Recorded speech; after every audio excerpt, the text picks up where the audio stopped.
What up? I'm back. It's 7:43. Friday, February 9th. Why not? I'm laying in bed.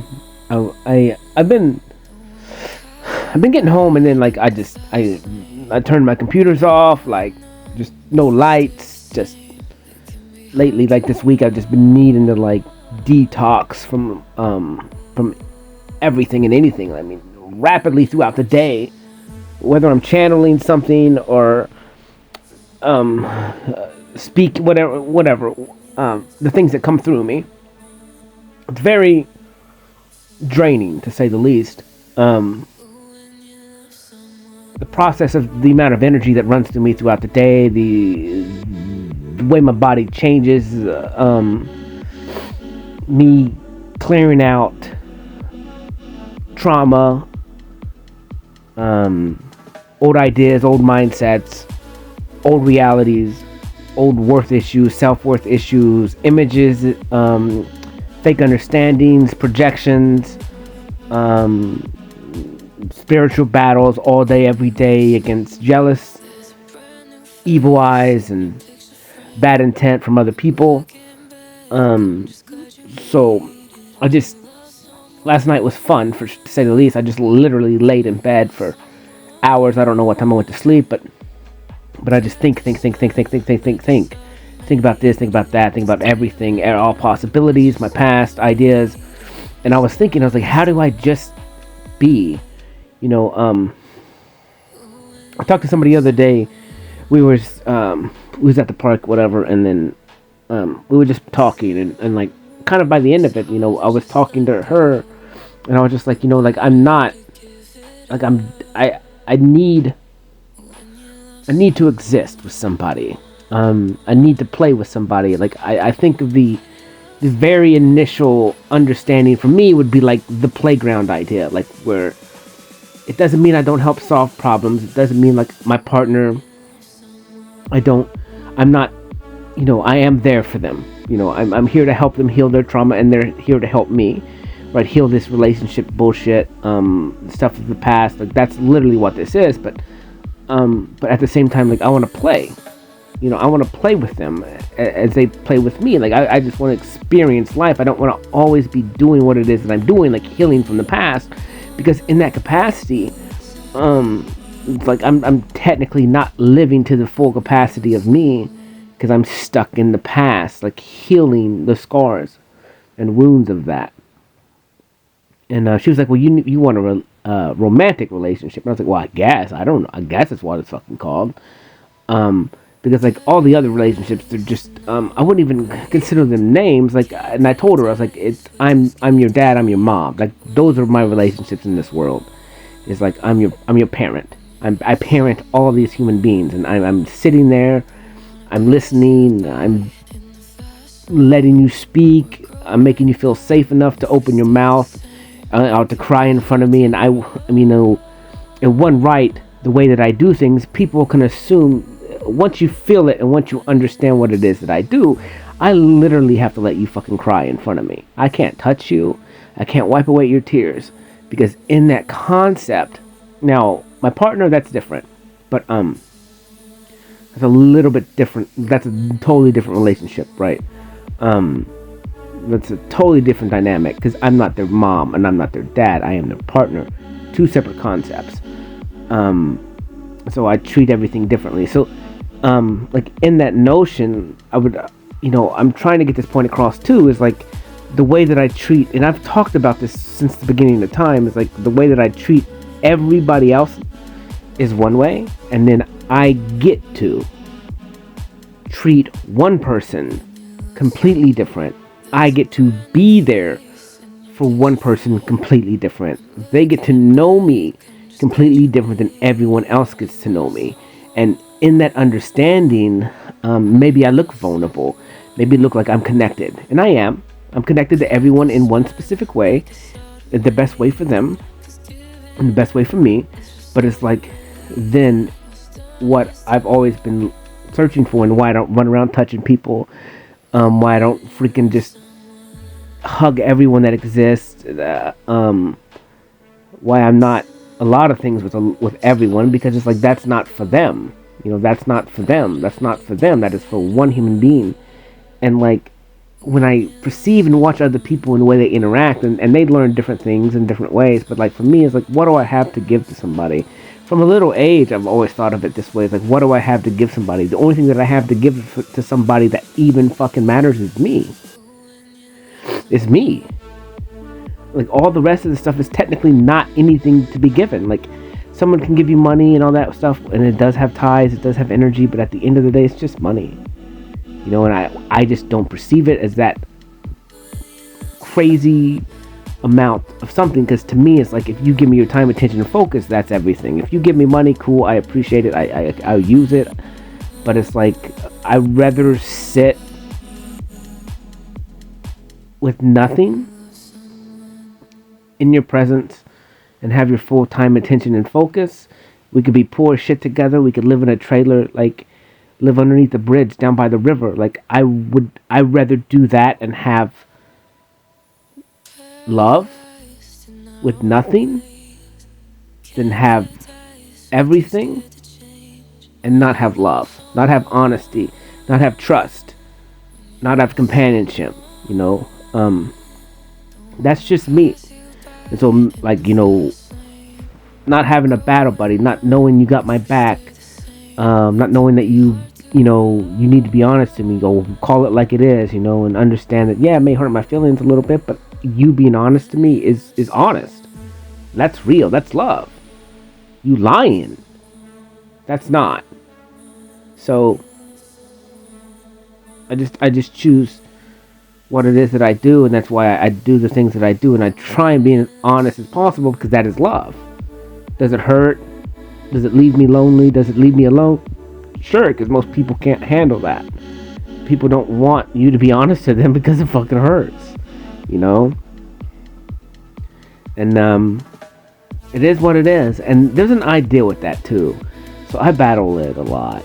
Well, it's like people tell me this or that, or they tell me what I should be doing or the way I should do it based on their understanding of the world, thinking that my goal is money.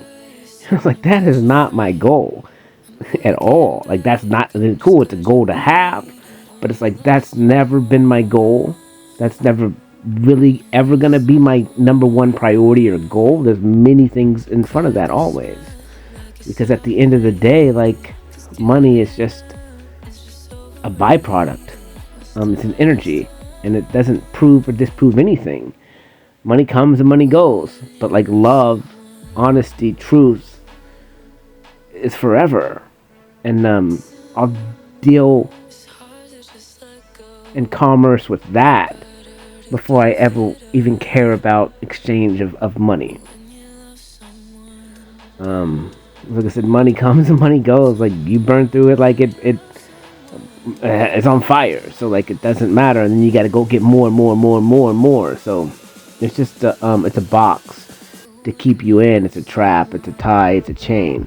And so like I understand there's a lot of other things and other ways, and I'll work with money and all that stuff, but at the end of the day, my highest priority and success was me, the thing that's real, the thing that is a gift, life. And I'll appreciate life and this vessel and this gift as much as possible. That's my highest goal, to appreciate what it is that I'm given, like the vessel, the time, the purpose, the reason I'm here, the reason I'm here.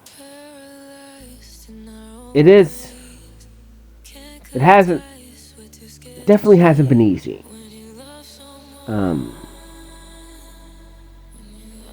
It definitely hasn't been easy. A lot of what makes it plausible and possible is adopting the idea of maybe once it's done, it's done. Once the action is done, like, there's no going back. And then to start to just listen to your intuition and trust what it is and whom it is that you are, and that you are perfect. It doesn't mean there's not repercussions to your actions. It doesn't mean that other people are going to perceive it this way or that way. But that if you come at everything cleanly, innocently, with the highest intent of love, and you try not to have malice, it doesn't mean I'm not petty. I'm fucking petty, man, and I'm mean. And I'm manipulative in a sense, too. That's why I laugh. It's because, like, some people... the things that I say, the way that I spell them is exactly the intent for that. Every misspelled understanding, like I literally misspell things on purpose. I do a lot of things for double meanings, double speak, double talk. Everything I do is strategically planned and presented and delivered for the highest intent of love. Now, again, we all have this understanding of love, romantic love, this, which I still need that, right? But there's a higher understanding of love as well, and that's the self-love, and then that everything in itself technically is underneath the umbrella of love. In order for this system to work, the reason that this system even exists is love. Is love. Is love. And so, as weird as this will sound, you know, both extremes, the yin and the yang, the light and the dark, the good and the evil, is still underneath the umbrella of love.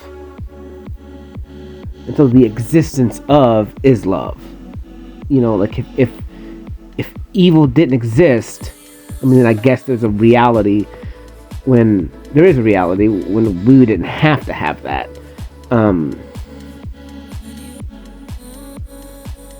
But as far as, so outside this realm of existence, it's more of that. It's more of that where there's not, like the way that love works here is why it makes it so grand. It's because it's a contrast. It's a contrast. So outside of this realm, outside of this existence, outside of this game, the soul of you, the vessel of you, like everything and anything technically is plausible and possible. And in that right, it's kind of fucking boring. Because like it's infinite possibilities. It's infinite possibilities, which is awesome, which is cool, really. However, like limitations, as much as I hate them, the only limitation is you. Okay? The only limitation is you. And then the way that this grid system is working and the world works, there's time on that, which is a beautiful limitation. Because in a reality where there's no end or beginning, and time itself technically isn't linear, you don't even perceive time like that. You perceive time in the spectrum of a 360 circle going out for eternity always. Meaning, like, there's not a clock. Technically, you are the hand, or you are the center of the clock, literally. And so, like, it doesn't really matter what it is you do. Like, you could walk in any direction at any point in time, and it is. So there's like no restriction. And in that open-ended idea, it's I just hate to say it sucks. It's just like I said, restrictions itself, a timeline, a beginning and an end, makes things highly more important. I would guess you would say it creates a hierarchy system, which I talk about. I hate a hierarchy system, but it puts things in a perspective that is narrow.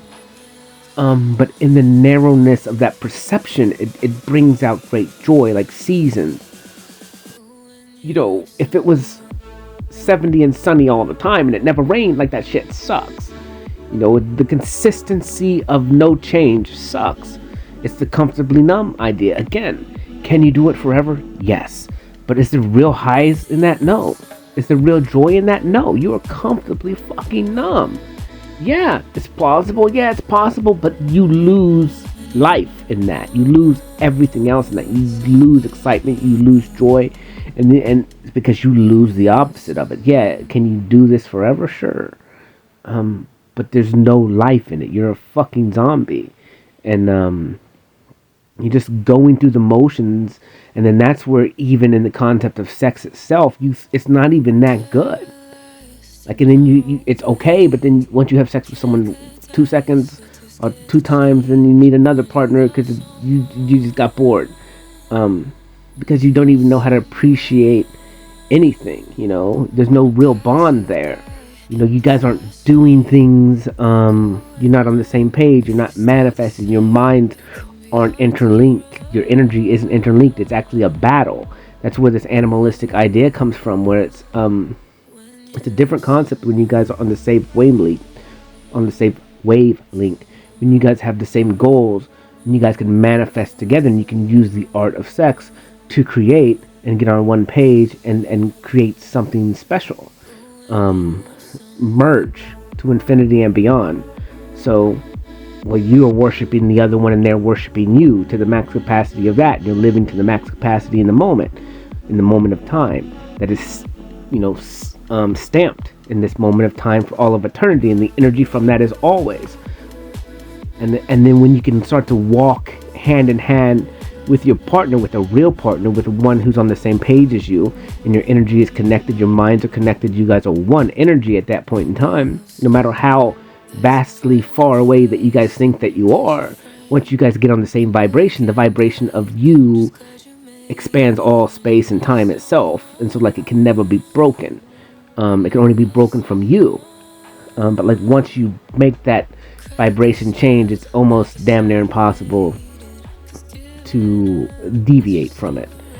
And then that's where the marriage stuff comes in, but that's the energetic bonds that happens during sex. And then that's when you guys get on the same page, you vibrate to the exact frequency, and then you lock it in, and then you guys are that always. That's the one. Therefore, most acts of sex never even is real true marriage, because you guys never even became truly bonded. You guys were never truly even equally yoked. It was always a battle. There was always trauma in the way. And so you have to be free to be able to adjust your frequency and accept the frequency of the other, and the other accept the frequency of you. It's complete trust. It's complete honesty. It's complete vulnerability. And in that understanding, that's where you guys merge as one. But it takes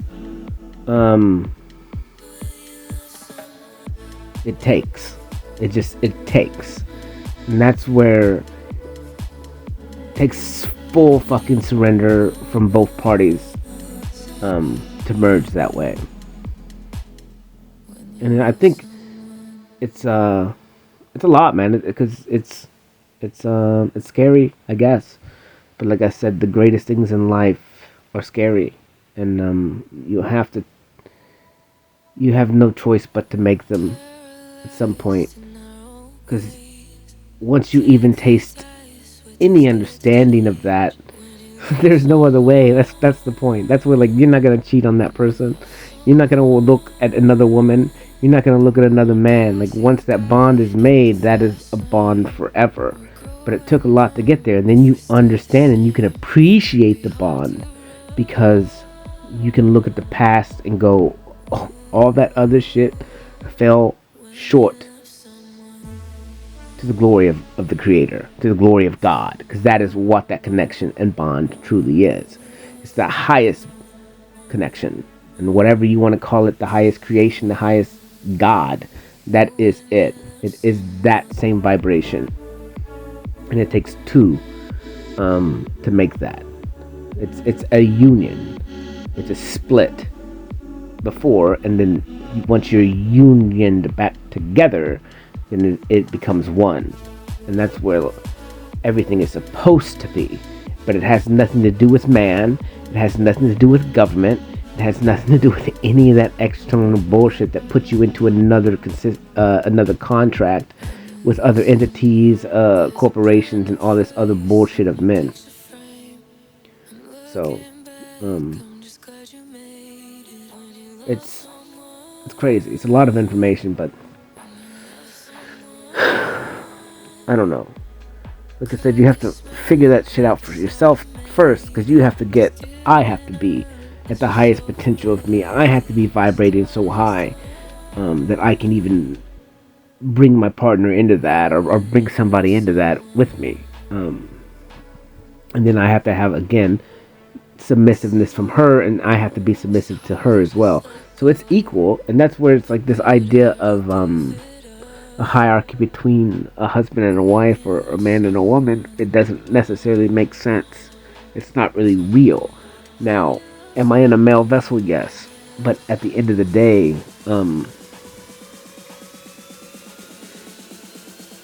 it's a yin and the yang. Like, it's a literal. You're on. Well, it's like it's an infinity sign where you guys are actually both on that. Like, you're in one circle, she's in the other circle, and like the energy just goes back and forth. Like, it doesn't really technically matter who's in masculine, who's in feminine. It's just you guys are one again. And so, like, again, like, sometimes the female needs to take lead, sometimes the male needs to take lead, or whatever the partner system is, or however it's merged that way. I don't know, but I still don't know everything about all that other stuff, because I think about it and perceive it in the world that we're in, and it's like, well,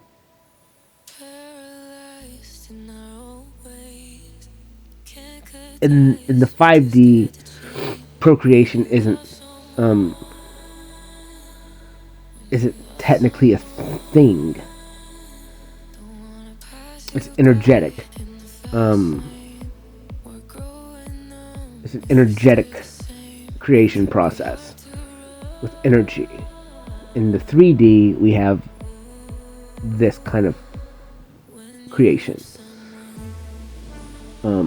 And then, like, you're gonna understand, like, in order to create out from the inside of you, that's 5D. That's fifth dimension. You're bringing from the invisible to the visible. When you're having sex and you create that way, that's a 3D act of creation. But anything else, innovation, creating outside of yourself, which we use tools and stuff to create now, that's still 3D. But when you can create, like, a magic idea, when I can bring forth a bird out of thin air, or I can exchange this for that, or bring out ideas and make them come into fruition, that's 5D. That's different when I'm pulling out energy out of the atmosphere and I'm creating something out of myself. That's 5D. But, like, all the other stuff is low level 3D. So, like, the act of sex itself technically is 3D. The physical vessel of you doing that is 3D. But as you guys merge energies and say vibration, and then you can create out of that, you can manifest out of that, you're bringing crap into this reality, but that's from the 5D. Because you're using your source, you're using your spirit, you're using your energy, you're using your vibration to make that. It's, and it's not a baby per se. You can bring forth other stuff, whatever, call it, into your reality. And so I don't know, but this journey is fun, man, and it's definitely over fucking whelming. I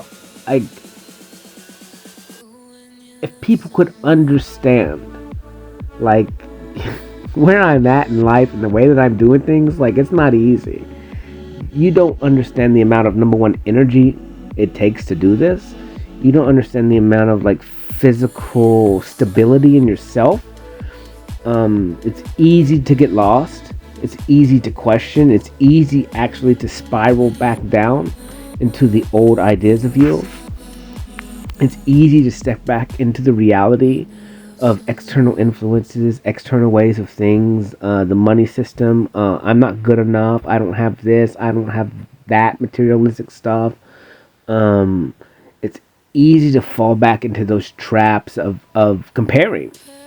It's easy to fall into the trap of a ranking system. I'm not a 10. I'm not tall enough. At base level, I'm this tall, so I couldn't even be a 10. based in everybody else's judging system, right?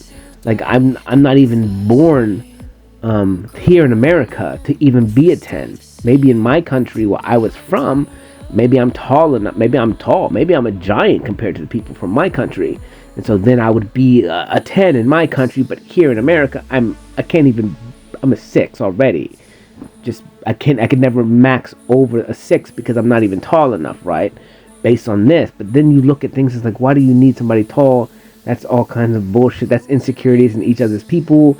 I was walking with somebody the other day, and she was like, I can't even walk. I would be afraid to walk through here in the dark. I said, why? I was like, why? She's like, well, I don't, and she started talking. I was like, well, I'm capable. I'm not afraid of walking in the dark. I don't really care if someone's going to come after me in the dark. I'll fucking destroy them.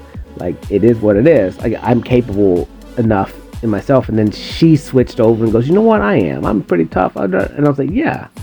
Like, anybody's capable of anything. Like, you can protect yourself. That's just simple nature. But you don't believe it because you're programmed that you're a woman and that you're weaker and that you're less than. And it's like, no, you just need to know how to defend yourself and understand that in the situation of that, if it is life and death, you need to fucking treat it that way. You can't ever surrender. I'm not saying that the situations when this or that, it's shitty, it sucks.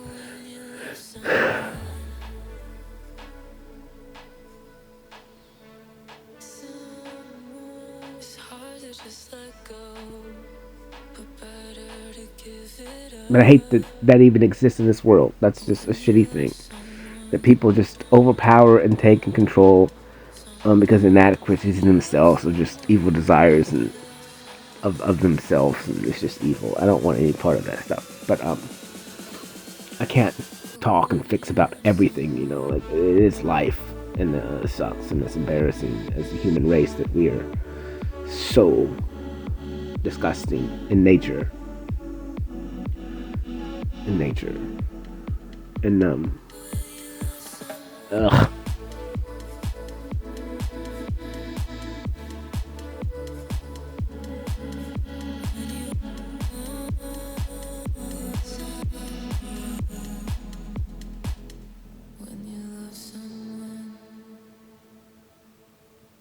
Yeah, I don't even now. I just went down a really dark path, and I don't want to.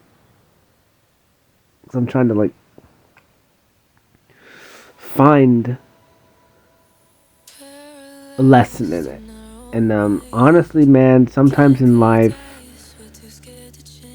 there's just shit that is not lessonable in a positive fucking way. In a matter of minutes, like I could not from me to I can't. If it happened to me, then I could find a way. Depending on like every scenario, there's something technically sometimes, but then there's some shit I just don't even want to fucking try to even think about it. And so that's okay, honestly, too. It's like we don't have to face every battle all at once. It's gonna take time, and then sometimes shit just is shit, and it sucks. And sometimes it's like not even worth fucking thinking about, to be honest with you. And if the time comes that you need to, then it will be. But like I said, sometimes it's just I learned this in my journey of myself, and there's a lot of shit that I put off thinking about, and even still to this day don't think about, because honestly maybe I can't make it okay by myself. But then, in the future, when someone's with me, I can, well, it got me to here. Whatever did happen in the past was just part of it, and then now I'm with you. So, it got me here. It got me with you. I can at least accept my past and the things that happened. It got me to you. And that's worth everything. That's worth everything. Because if that one thing was different, then maybe I wouldn't be with you. And so if I am, now that I'm with you or whatever, then my past has to be okay because it got me to the greatest thing, which is with you. And maybe that's the only way I can shape it, but it's not that. And then that's where like you understand that like you do need somebody, and you do need that love from them, because love conquers all, right? That's the concept. Maybe it's like there's some shit that you can't conquer it, but when you're with that max potential love or that max love, it can make everything that you've gone through okay. Not even think about it, because now you're with them, and then you can focus on them. You can focus on the love of the now, the love in the now, the love that is before you, the love that you worked so fucking hard to get, the love that you didn't think was real, the love that you didn't think you deserved, the love that you didn't think was coming, the love that you didn't think you was worthy of. And then when you get that love, maybe that washes away the rest that you alone couldn't love. Because when that love comes, they love you despite all the things that you don't love about yourself, the things that you can't run away from. They're not running away from it, they're fucking embracing it and loving it. Loving you, even for everything that you've been through. And that's the concept again, is why love conquers all. Because I love you no matter what you've been through, because I love you. Because I love you. And then when somebody else loves you the same way, when they're like, I love you no matter what, because they love you. And you are worthy of that.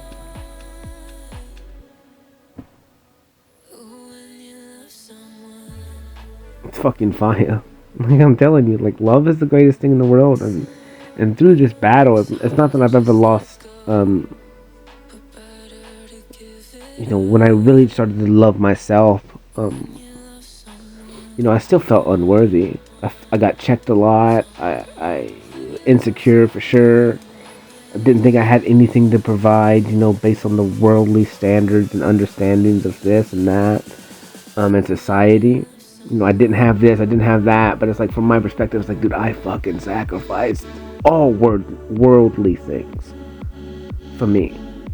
And then, like I said, at the same time, when I did that, when I understood that, I understood the end game was like me sacrificing all the worldly things for me to be a better human being, to be the best version of myself, so I could love me to the max capacity, so I could love somebody else to the max capacity, so I could wash away their doubts.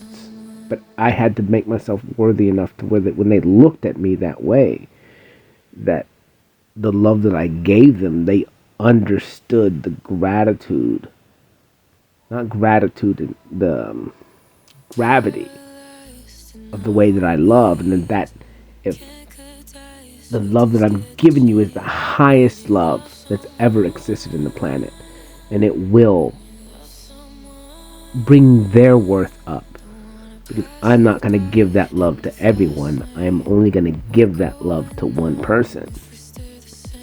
And that's just full-blown acceptance of the other person.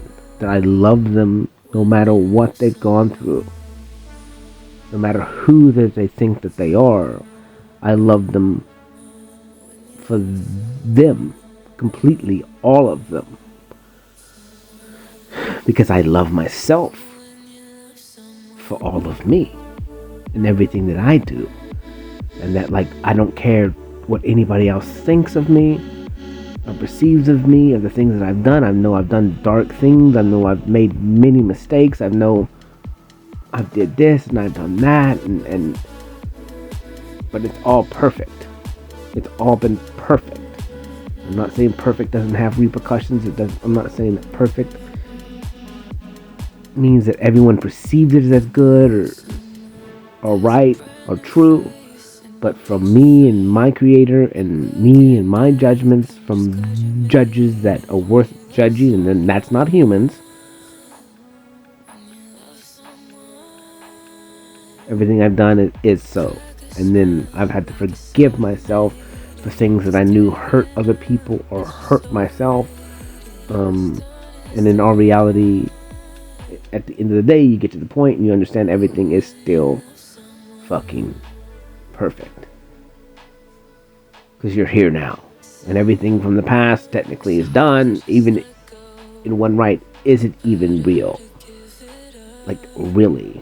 When you think about time, and then that's where, like I said the other day, I got lost for a second. Because I was like, what time is it? Like, what reality am I in? I remember having dreams or visions about this, but wait a minute, what if this wasn't dreams or vision? What if it did happen? It's deja vu. And so I jump timelines so fast and so much and so often, like sometimes it's fucking confusing. Like, I've already did this, I already did this, or I did that, or when did this happen then, and this happened that. And it's like, this is that vision, this is this vision, but was this a vision at all? Did I really live through it in this timeline, or was it another timeline? It's fucking confusing sometimes.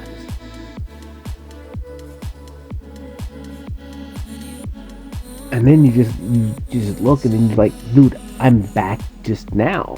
And then, like, you start to look at things in such a different understanding, and it's semi crazy for sure.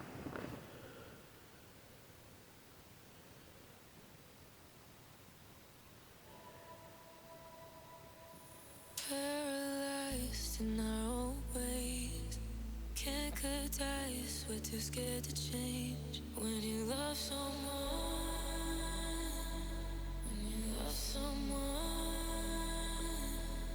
It's semi crazy for sure. Because, like, then, like, you're like, is anything even happening at all, really? Outside of you? Like, you don't even know. Like, that's the gravity of it. It's like you're in your own reality. Like, I'm in my bedroom. Like, think about it. And, like, you've created this space.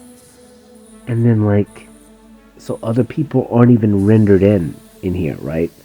And then say they call you on their phone, like, they're in their world, in their reality. You know, they can only see 20 feet, or they're in their castle, they're in their crib, you know, and they're in their little space. And so, like, really, like, when you two are talking to each other on a phone, it's like they're in their reality and you're in yours. And it's actually a really weird fucking concept of, like, what's even between them. You know, like, how does that even work? Is their time the same time as yours? Like, is their timeline the same timeline as yours? Like, it's so fucking weird, the vast understanding of how it could be. And then, like, where are they at in their life, and where are you at in your life? And then without communication, you don't even fucking know.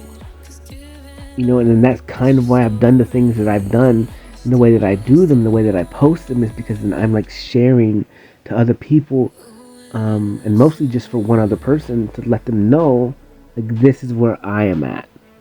This is me bridging communication without being fucking forceful. With me loving you from a distance, with me letting you live your life, but letting you understand that I do love you completely. And I don't want to infringe or manipulate or trick or force or hurt, or be controlling. Really, like, I had to go take care of me, because I had to be the best version of me for you, but for me first, but for you, because I don't ever want to hurt anybody, like, if ever again, really, especially potential this or potential that, or a friend or anything. It's like I had to step away. I told somebody the other day, I said, I said it's kind of this idea. Like, if you know that you're fucked up, if you know that you're fucked up, you have to switch and understand that you are actually gonna hurt people, right? But you're gonna have to go walk the fuck away and go work on yourself and heal yourself. So in that initial leaving, you're going to hurt people's feelings, you're gonna make them feel abandoned, you're gonna make them feel rejected or neglected or this or that. I said, but if you do it right and you leave and then you go heal everything and you go give yourself time and you start to love yourself and you put yourself on a pedestal, like you surrender to yourself and you work through all your issues, and then you can come back into that person's life. Or in this instance it would be like a mom and daughters, right? I said the kids already have abandonment issues. Like, they're already doing this. They already don't want you to leave just for 10 fucking minutes. I said, but, so it's already gonna hurt. It doesn't fucking matter what you do. The kid fucking feels abandoned.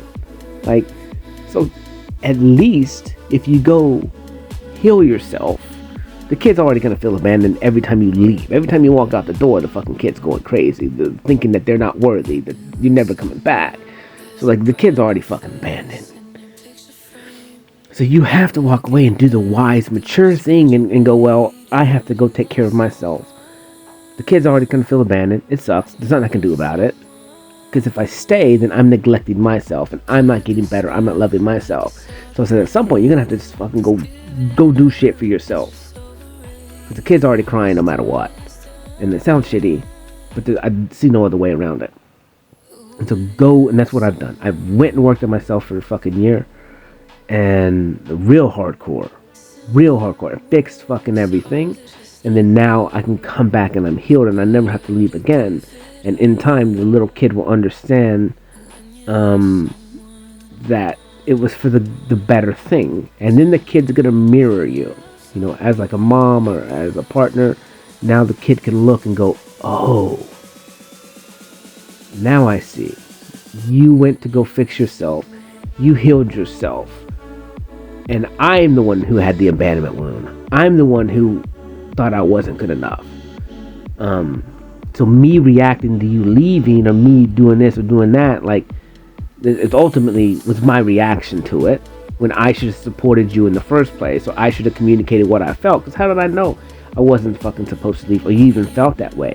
Because I was never even understood, or I was never even told how you felt. So, and if that's people in your life, right, they never told you how they feel. So when you did leave, it is what it is. Miscommunication, And so like I told her, you got to go take care of yourself, because otherwise you're just going to continue this cycle of you not being healed, and then the kid not understanding, because the kid has to learn from you.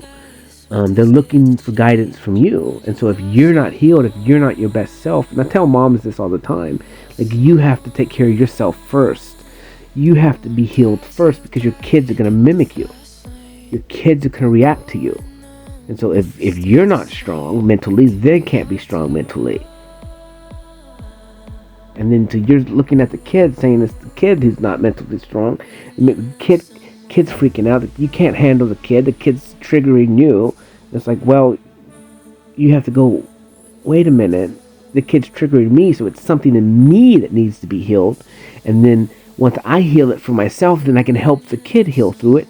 And then I'm not getting triggered, therefore the kid's not getting triggered. And you stop the fucking cycle.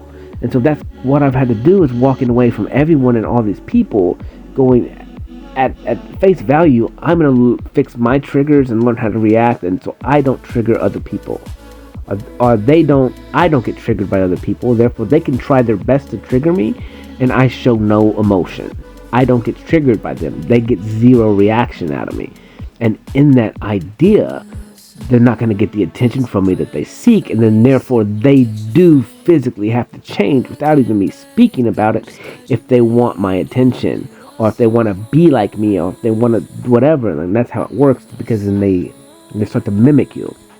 So the more that you give time, attention, and focus to something, the people that is what you will become. So if you're watching my content all the time, you listen to all my stuff, ultimately at the end of the day, you are getting better.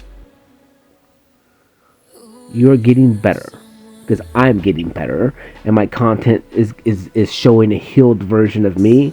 And I'm overcoming these things. So like at the end of the day, if you want to watch, you'll be obsessed with me. I can't help it. And a lot of you are kind of not understand if you want to be me, or if you want to fuck me, or if you want to be a romantic partner with me. Like, you guys are going to be confused about it because you're giving me all your time, and so then you become obsessed with that. And what you give your time, attention, and focus to, that is what you will become. I'm not saying this in a negative way. I'm just saying, why don't you do what it is that I'm doing for yourself? Start creating content for yourself. Start watching yourself. Quit watching and giving your time to everything outside of you. And then, like, I want my partner with me, but then, like, that's the point of it. Like, I'm supposed to be obsessed with my partner. I want to watch her. I don't want to watch anybody else. I want to watch her live because she makes me happy. And then she's doing that to me, and then so she wants to make me happy, and vice versa. So like, that's the point of all of it. It's like, I want to watch her play and be happy. I want to create a safe space for her to do that, feel comfortable, to be her true authentic self, and she, hopefully she wants to do the same thing to me, and like that equal give and take. Like, I want to see her happy, she wants to see me happy. I do things for our highest interest, she does things for our highest interest, and then that's kind of the highest potential goal. And then that's, again, there's so many ideas and stuff that I have. I mean, the money is easy. The money is easy once we come together. That's not a fucking issue. It's just trying to step away from money for a second and understand that can't be your highest goal. If that was your old mindset, you have to break that idea. Money will come if you do anything in the act of love, of complete love. Like, everything, your needs will be met.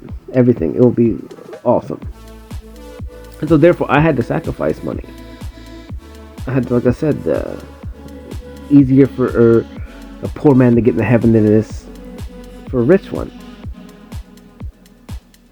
You have to, like, what is your God? You have to get rid of it. You have to burn all the gods. You can't have any idols. The only idol you can have is yourself, and then you can't even worship yourself. That's not a thing. It's not a fucking thing. Because the only thing that is actually real is you.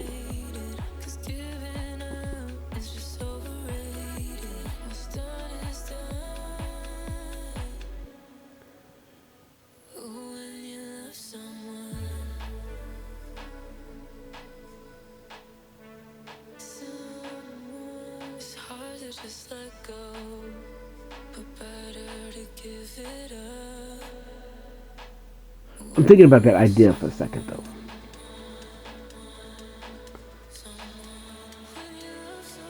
Yeah, because it's ego. So there's a difference between, like, you being in your full capacity and understanding everything in the higher perspective, and then there's an idea of, like, narcissistic this, or people pleasers, or selfish.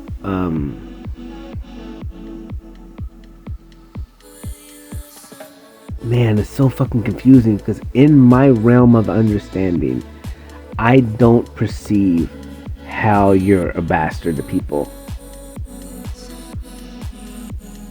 and be okay with it. I don't really truly perceive how you go around and make fun of people, have chat groups about people, talk shit about people, make fun of people and their life and what they're going through. I can see how you can do it, but I don't see how you live with yourself. I really don't. Like, I don't see how you exist. I don't see how you breathe. I don't see how you eat. I don't see how you sleep. when you focus on tearing other people down, I just don't. There's no positive in it. I don't even see what that's doing, benefiting. How that even benefits you? Like how that's even positive? How are you not sick at your stomach all the fucking time? How can you even move when all you do is talk shit about other people? I don't even see how you exist. I don't even see how you're worth existing. Because like, in order for you to exist, like you need to be alive.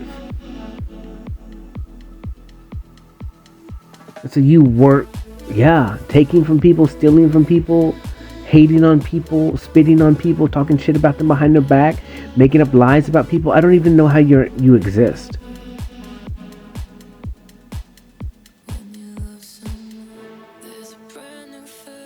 I don't understand how you breathe. I don't understand how you aren't vomiting nonstop, like embarrassed of yourself. I don't see how you don't just cry nonstop and have nothing but shame and guilt. I just don't perceive it. I don't see, like, I make one wrong move or I leave somebody's fucking presence and I'm fucking stressed the fuck out. I say things and I understand the reality of them and how fucking harsh that they are, and I'm stressed the fuck out. I'm like, I understand what I said was good and clean and true, but I understand that they're gonna perceive it this way, and I feel fucking shitty. And that's what's me coming at things with like nothing but the highest intent of love and growth. And understanding that sometimes I have to be your fucking adversary. Sometimes I have to say things to make them burn, and it makes me fucking sick. So I don't even understand how people can be such liars and just talk such shit about people because of inadequacies in themselves. I don't even see how that benefits you. Because like, you know you're lying. So like, how does that even work?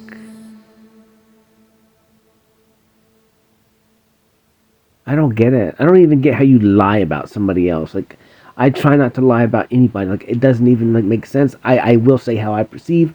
Like, I was talking to somebody the other day, and I was like, I kind of like lied a little bit. I did, but I kind of just like, I was like, dude, I feel embarrassed. So I was like, I don't even know, and I didn't lie completely.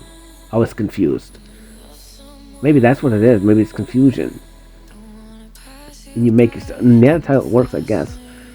So I felt bad. I was like, I don't even know, really. I was like, honestly, I just didn't even know. Because somebody asked about something. I said, who? I was like, what? And then I was like, because she said somebody's name, and then she told me who it was. And I was like, oh, that person. I was like, she's like, well, what did you mean? Who did you mean? I was like, I honestly have no idea. I've thought about a couple things, but I was thinking about whatever. And I thought you was talking about this and that. I was like, honestly, I don't even know. There's a bunch of names that popped in my head, and I've been seeing a bunch of names like Ava and Eva and like all that. Those names have been sticking out to me in the world and stuff. So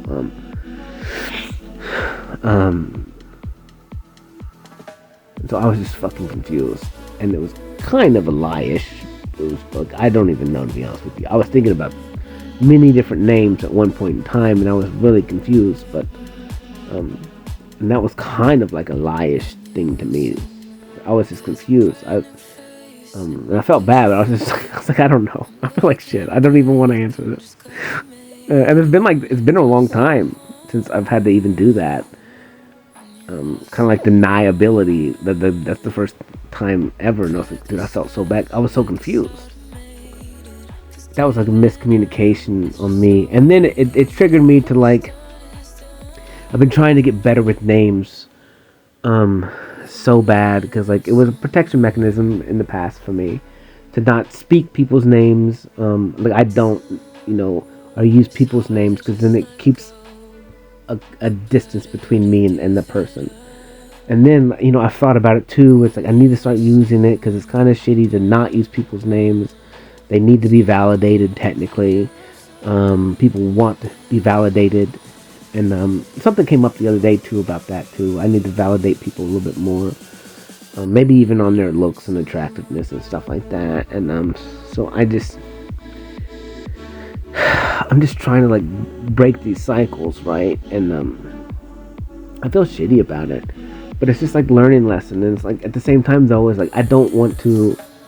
I already know the energy of me. And so the way that I give people time, attention, and focus, I don't want them to get the wrong idea or to be, I'm an accidental heartbreaker. Okay, so I already know the energy of me. And so when I give people time, attention, and focus, and I look them in the eyes, I'm present with them in the now, I already know the reality of me. That I treat them better, or I give them more attention and validation than they've ever gotten in their fucking life. And so then when I quote unquote friend zone them, or I'm not hitting on them, or I'm not physically touching them to build attraction with them, it's like, I understand that I break their hearts. But at the same time, for me, it's like I don't want something, maybe I miss out on people, and it is what it is. But it's like I don't know the right answer. But I'm not gonna remember. I'm not gonna run around the world, touch everybody, and do this and do that, because I don't need that attention. I don't need that validation, and I also don't want to validate people, and I don't want to create stories in their world and their ideas that we're gonna be this and be that, and I break their heart even more. So, like I said, I just try and like control the damage there. With like I'm not meant to be romantic with everyone, I don't think. But maybe I am. I don't know. But then again, like if I can't be, I think that's just shitty. So, like I said, but I love you. I don't want people to spiral down and make believe ideas. In that obsession or something. It is what it is, man. Like I said, when someone gives you attention, that's the game there, right? Like someone gives you attention, you can take that to the end of the world, where maybe someone's just being friendly, and they think something otherwise. So, and that's what I mean. That's why I think we just need to verbally communicate.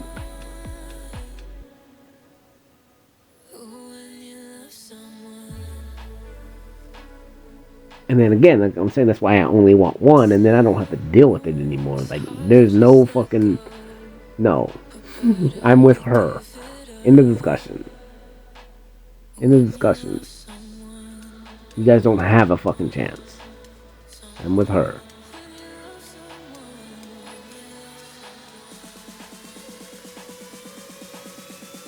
Just go ahead and be jealous for all of eternity, because I'm with her.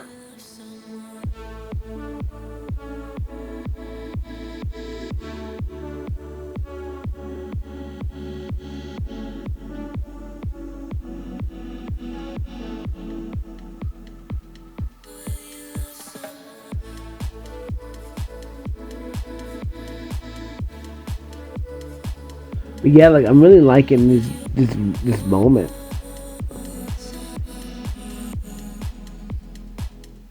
I'm just like literally just sitting in the dark and talking, and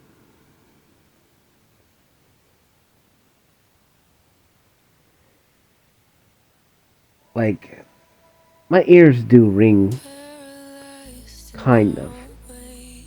I guess and then sometimes they ring more and they ring less, louder, and so, I've always slept with the fan on, and then when I moved here, I threw away my fan, and I was like, I'm done. Like, I don't need that. No, I have like a C pillow, a pregnancy pillow, and I sleep in that. And I was thinking about myself, and honestly, like, the last couple nights I've been like, almost like I'm crawling back into the womb. Like the protection of the womb, and then I'm underneath my weighted blanket. Like I said, I love pressure. I love fucking pressure. I don't understand why. And then, like, I think I could have been breastfed. I'm assuming I was for at least a couple of days. But then after that, I wasn't breastfed anymore. So that's another idea. It's another thing, you know. So there's a lot of like I said, everything that I do. I mean, I have coping mechanisms from when I was a child, the way I sleep, and we all do. And so like the sea pillow itself kind of brought me back into the womb, and then the weighted blanket on top of that. Like literally, I'm laying in bed like underneath this, and then like sometimes like I sleep in a weird position.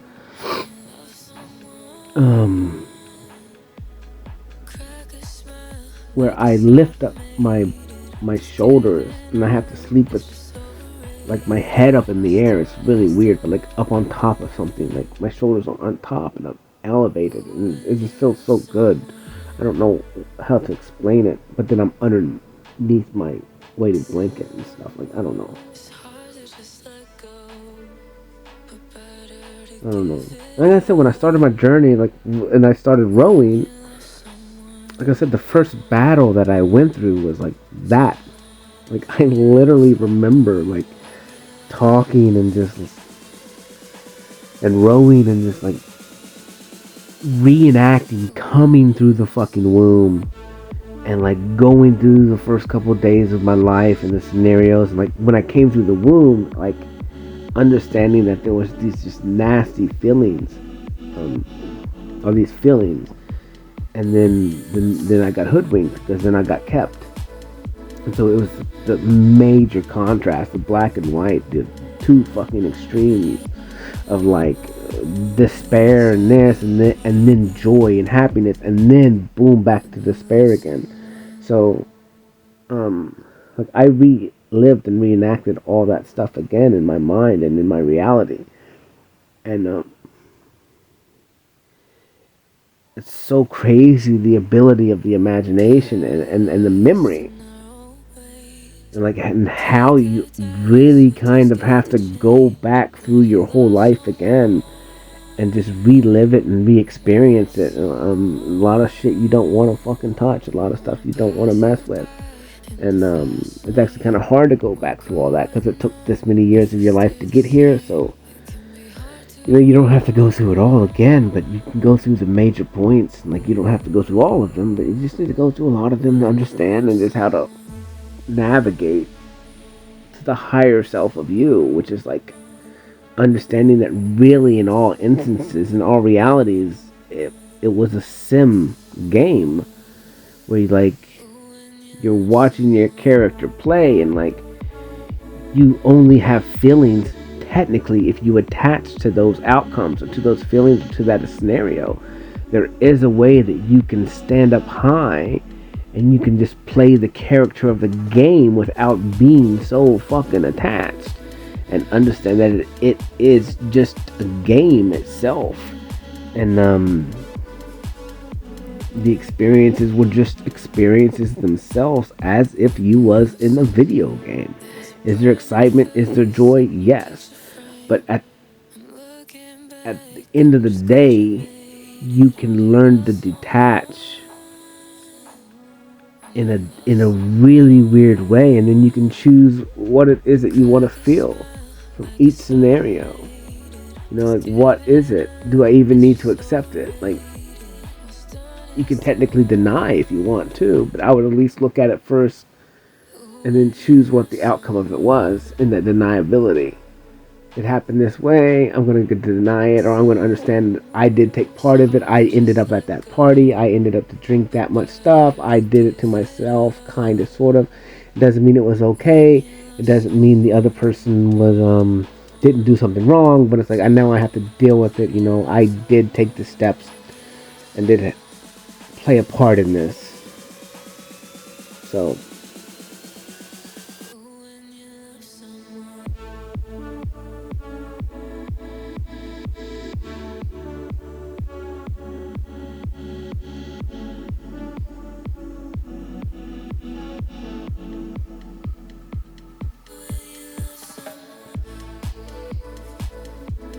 it's a lot, man.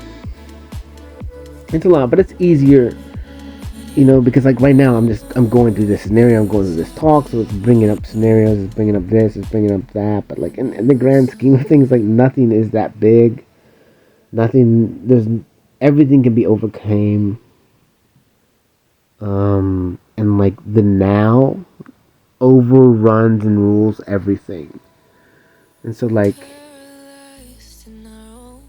and that's where you find peace in that. You find love in that, where it's like no matter what our past was together, in any scenario, like in the now we can be different. In the now we can be the highest form of love. We can laugh, we can joke, we can cry. Like, what is it that we want to live in? Can we look at our past as exactly what it is, and let's choose today to be this new creation together. Let's choose today that from this day forward we'll kind of do our best to live in the now. It doesn't mean we can't communicate about the past or learn from the past, but the past was there so we don't have to do it again. And so yes, it's difficult. Yes, there was real hurt. Yes to everything. Like, yeah, it sucked. Yeah, it was this. Yeah, I felt embarrassed. Yeah, I felt rejected. Yeah, I felt not good enough. But it's like, but now, we've matured as people in time. Like, literally, we have that to prove it. You've gained more information. With more information and more time means more maturity. Even if you're a fucking child and you're acting like a kid, you can choose to be mature today.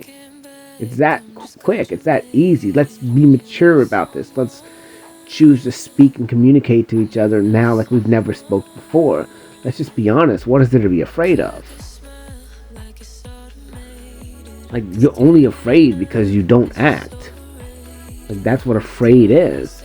In acting, you are no longer afraid. It doesn't mean you're not afraid in the middle of the act, but the act itself is you overcoming your fear. It doesn't mean it's not scary in the process. But then again, like I said, the scary things, you need to do them. Because if you're scared and you don't do anything, then what's the fucking point? And then what's the point again of doing something that you already know the outcome of? It's pointless. I know I'm only going to date these kind of women. I'm only going to date these kind of guys because they're below me. I can control them, so then I'm not afraid. Wait a minute, this person I can't control. This person's smart. This person's this person's that. Like, I'm intimidated by them. Maybe you should go after somebody you're intimidated by. Maybe that's what's holding you back, is the fact that you're settling for people that are beneath you. And you're afraid of being your true potential. And so then when somebody with a higher potential than you, or that somebody is smarter than you, or has more head on their shoulders than you, then you're like, well, I'm not good enough. I'm not this. But I understand this other person. I can control them. And it's easy. They're not going to check me. It's easy.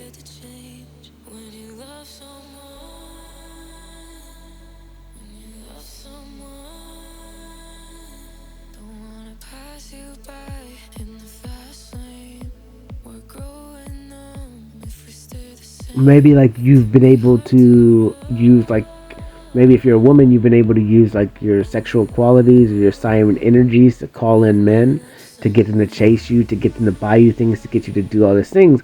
And then you meet someone who's like not, he's like, doesn't even fall prey to that trap. And so then you feel rejected and you're intimidated, and so then you're gonna know this or that, and then who knows what people do. And that's the whole thing, when people get rejected, then they go talk shit about them, and then try and make the other people feel bad, or that the other person was bad, that you rejected them, because you're in all reality, like, you're just intimidated. And for once, maybe somebody put you in your place. Or the ways that you used to do things didn't work for the first time. And then maybe for me, the same thing. Maybe that's what happens to me.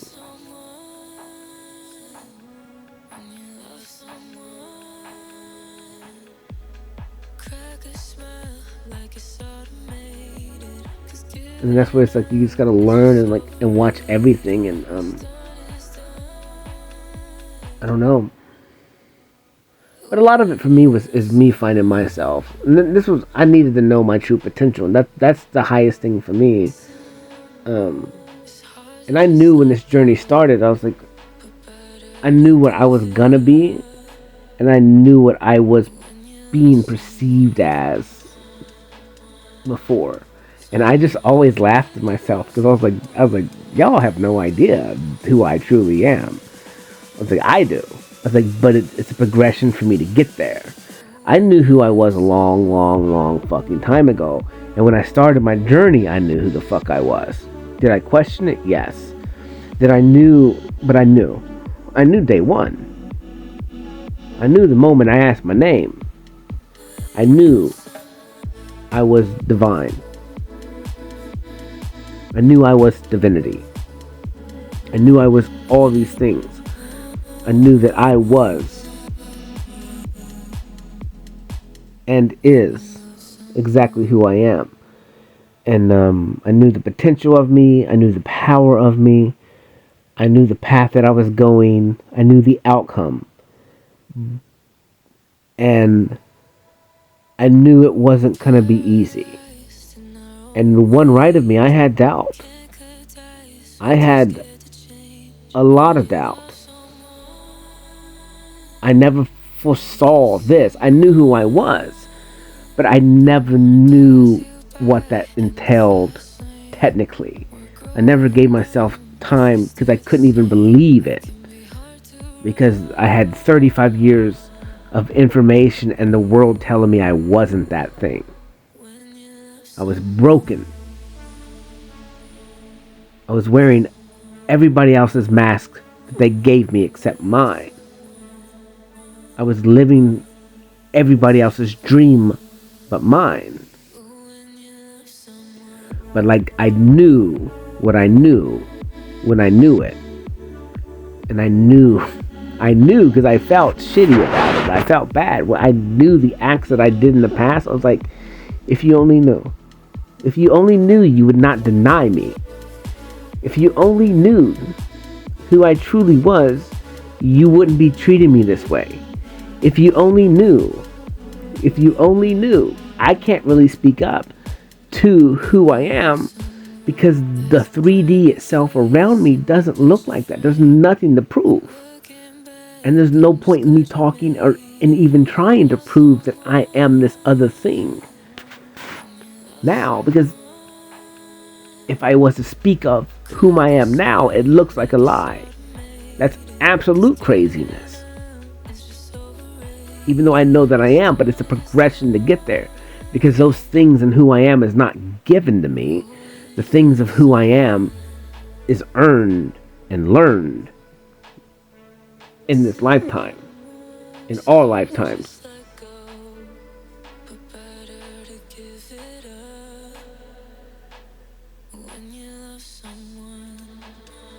And the only way for it to truly be true is for me to earn it, to learn it, to build it. Because that's the only way it's real. If I was given a gift of being patient without learning how to be patient, how could I wield that gift? How could I wield it to the highest potential of it? I couldn't. So me being patient, I had to learn how to be patient with my fucking self. I had to be patient with the process. I had to understand where I was before and then how long it took me to get to where I am now. That takes patience. And then it's eat an elephant one bite at a time. That's what I had to learn, that I'm not going to grow potentially crazy amount every single day, but that it's a progression every second by second. And I was 100 million seconds away. I was so many seconds away.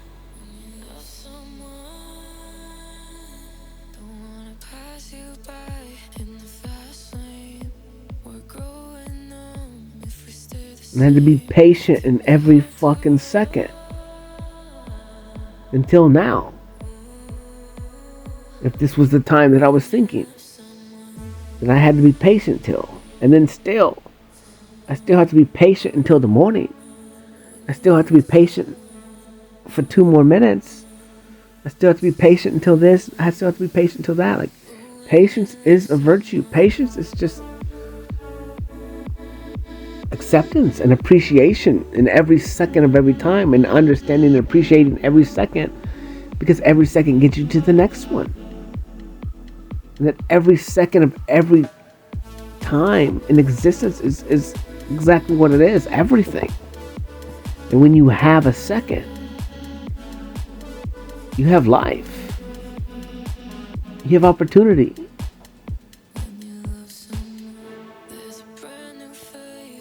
And it's endless, and it's love, and it's amazing, and it's beautiful.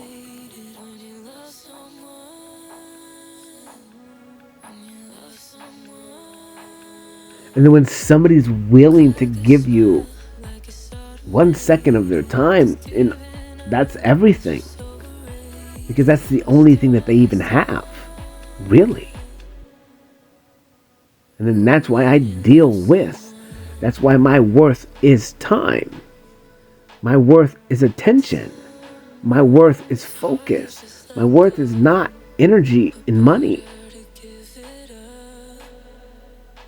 My worth is higher than that. My worth is the cosmos. My worth is universal.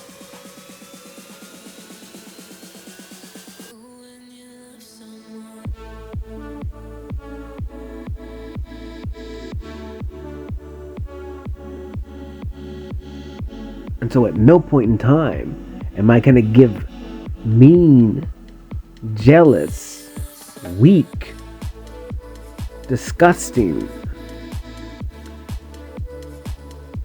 disrespectful people my worth, my time. Like, why? Why would I do that? I don't. I'm not gonna.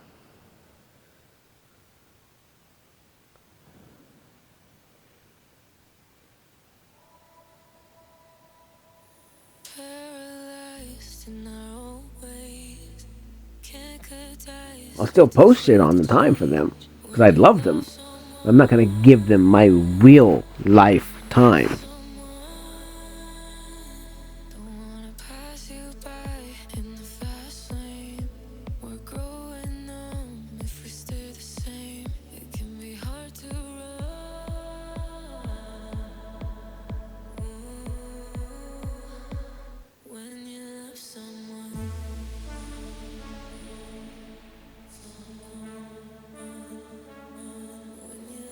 I mean, I love y'all, and I leave everything. Like I said, I've done everything. It's online. It's the example. I'm not the way. I am the example. Do as I do, but for yourself. Don't misinterpret what I've done for you again. The first time I came, you guys were like, you gotta do this, you gotta do that, you gotta blah, blah, blah, blah. No, I am the example. I was the example then, I'm the example now. I'm always the fucking example.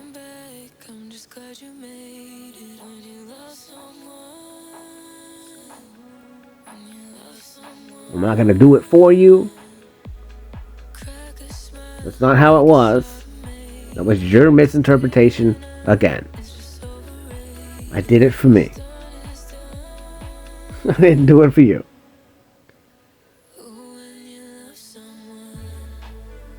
I did it for me, because it was on my path to the highest potential of me.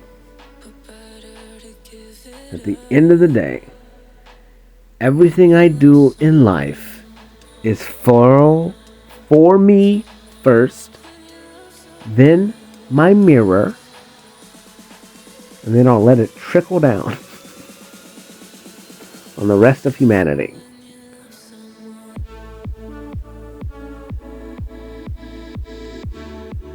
Don't get it twisted.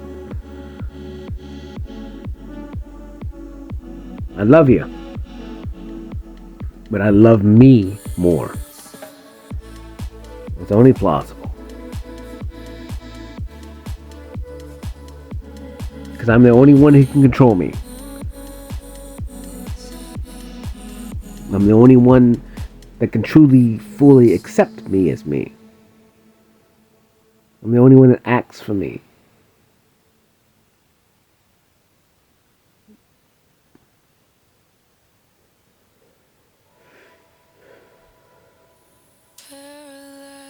I'm the only one.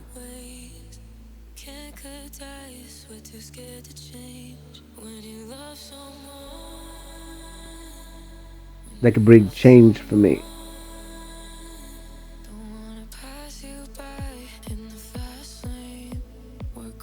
Like in some of those concepts, it sounds so shitty when I say it. But it's like at the end of the day, like even a partner. And that's where I look at like I said, I always end up talking to one party or another party, and like it sucks. It really sucks to have people come talk to me, and then like I'm like sitting there like they're telling me about this, they're telling me about that, but for some reason it's really, I don't know why, but I can get people to like take accountability in front of me, and I hate it. I hate that I do it sometimes, because it hurts me very bad to see people have to take accountability, man. It hurts. I know the feeling of complete shatter of pride and ego of yourself, that like I'm wrong, I made a mistake, I fucked up, it's my fucking fault, I put myself through this torture, I put myself through this pain, it was only fucking me. It's the worst. And then so like when I have to whip people into that accountability in front of me, it hurts me bad because I know how it fucking feels. It's like max fucking embarrassment. It's max shame. It's max guilt. But like at the end of that max everything, and once it is spoken,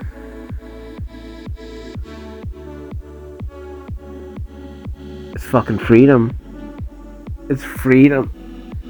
It's acceptance. Like in that talk, in you acting and speaking out loud those feelings and emotions, it's freedom. Like it's now you can change. Now you can be something different, because for the first time you've admitted to yourself what it is that you've done.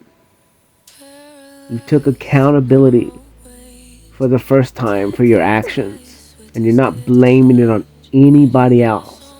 And it's the hardest fucking pill to swallow. It's the first pride and ego break. The first pride and ego battle. Like I said, once you can go through one true, complete pride and ego battle, like you understand it. And honestly, it's not that bad. It's not that bad. You thought you was afraid your whole life to admit that you were wrong. You was afraid your whole life to admit that you were the problem. You're afraid your whole life to admit any of it. I like this. I like that.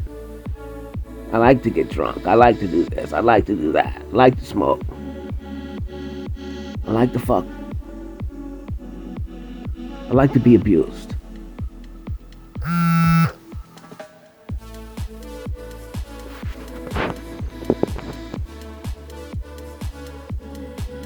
I like to be this. I like to be that.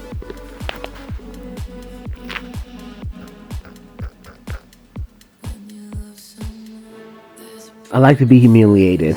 You know, like that's my kink. I like this. I like to be controlled. I like to be submissive. I like to be in control.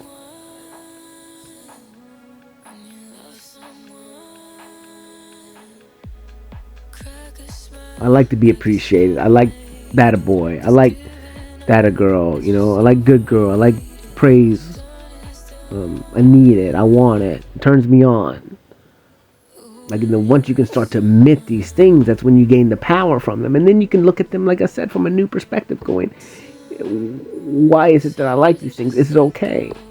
You know, and a lot of this stuff comes from trauma of the past, where half of you likes it, or you got something in the midst of the abuse, and it's okay. And then you could learn, like, I want to be called a slut. I want to be this. I want to be that. I want to be tied up, and then you can accept it. And then it's not bad. And then you can learn how to live within that safely and whatever, and learn that maybe I can't do it all the time, but maybe we can do this every now and then, you know, find balance in everything.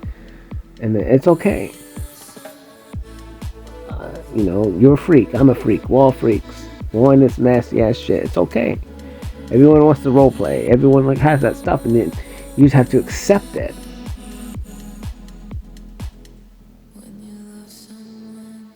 And don't infringe on other people's free will, though, with it. That's the point.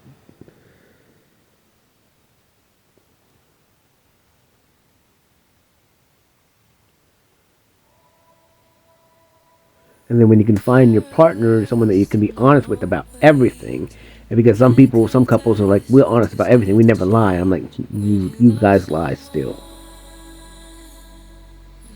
You still lie.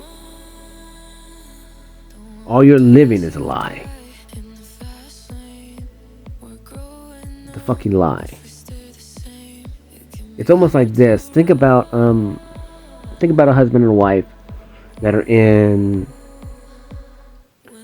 religion real hard, and so the woman has to be submissive because the Bible says so. So she has to do whatever. She has to. Like I said, me and a woman talked about it where we've kind of talked about how women have to lay there and take it sometimes from their husbands, and I'm like, that's fucking weird. I don't get it. Like, if she doesn't want it, I don't know. Even though maybe in one scenario for me, like, now that I perceive it, maybe it is what it is. I don't know. I feel shitty. I always feel shitty about everything. Not really, but like I always question everything when it comes to other people. But the way that I communicate it to her is like, you know, no one's really truly honest. But I think about like a submissive woman stuck in a church or something like that has to please her husband, quote unquote, whenever he wants it. I'm not saying this good or bad, but the way I perceive it, like if she doesn't speak up or she thinks that she has to, like that's a lie. If she doesn't want it, she don't have to take it. She shouldn't have to. That's forced. That's disgusting.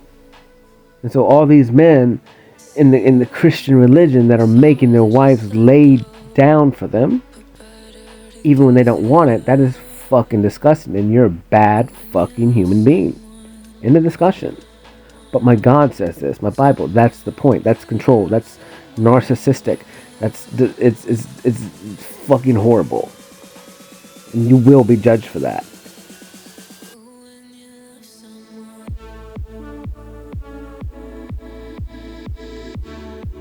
You will be judged for that.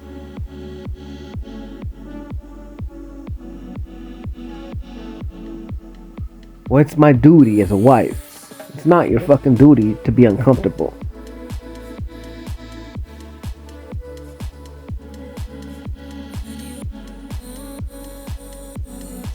It's not your duty to have to do something you don't want to fucking do.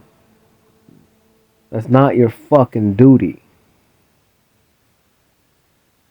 And if someone forces that on you, that's not someone you should even listen to in any other part of their life. Well, I have to have it. I'm a man. No, you don't have to do anything, man. Either you're in control or something's in control of you. There's no in between.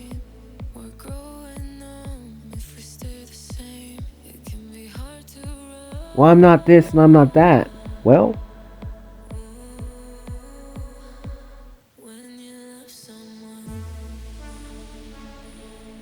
I'm not cheating, I'm not doing this, I'm not doing that, but she has to give it to me when I need it. She don't have to do fucking shit. You need to learn to control yourself. Easier said than done, sure.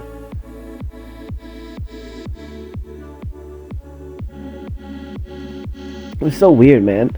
The guy who fell out on the floor yesterday, and I was holding his head up, and he was out. He motherfucker was out.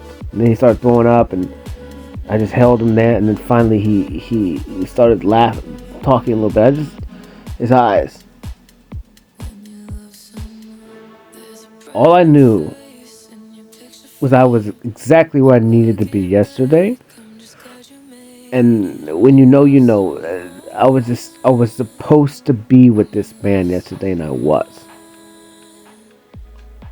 But finally, he said to me, he goes, "This is starting to become a habit."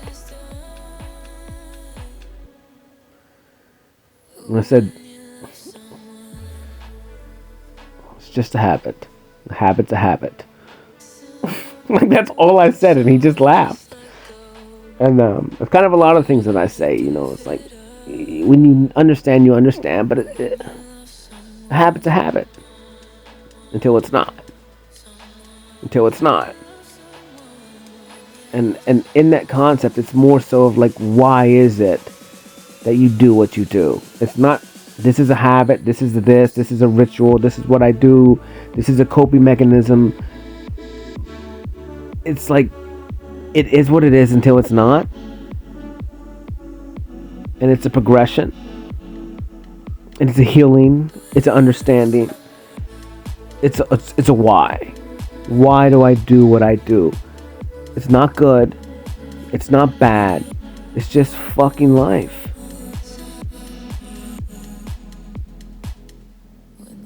Like, I was in that room and everyone was just standing around, and it was fucking embarrassing. Because this man is just laying there, and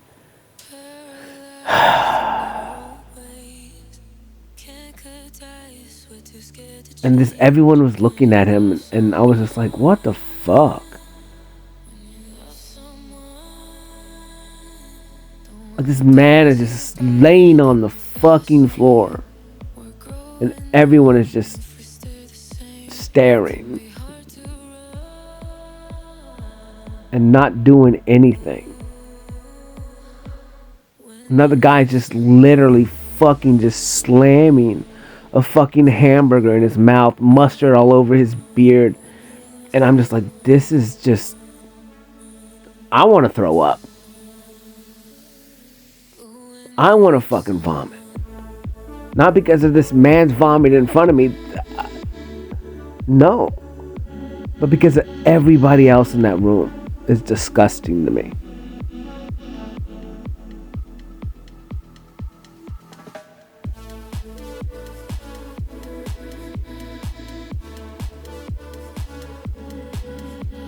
Because nobody like has compassion. If that dude died on the floor, like, I don't even understand. Because, like, that's literally like the absolute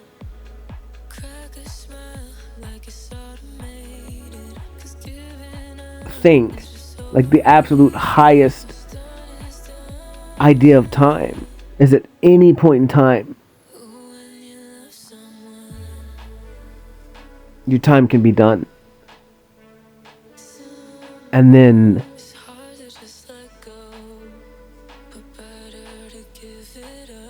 it does seem shitty to me. I can perceive where, like, I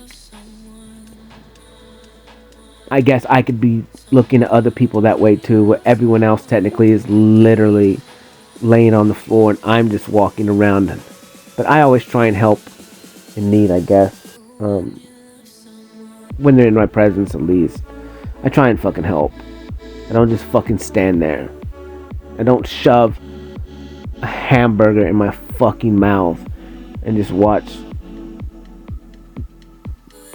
a person lay on the floor, puking, not able to breathe.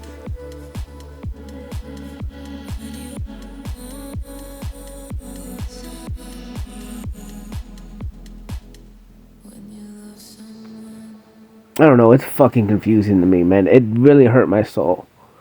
And it still does. I mean, that's why I'm talking about it. Like, I've been thinking on it for the last 2 days now. Since yesterday and the day, was just like, just embarrassed. Just truly fucking embarrassed. With humanity, kind of. But then again, like, I get it. Well, other people aren't comfortable with themselves. They don't know what to do. So I have compassion and shit for that. But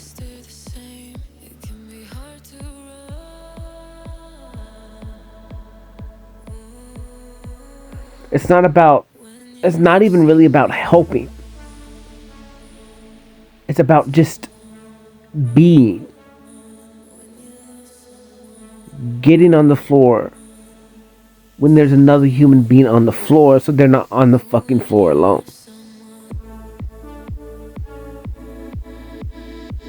Having enough fucking compassion in other human beings that you don't have to heal them, you don't have to protect them, you don't have to, but you can at least fucking acknowledge that they exist.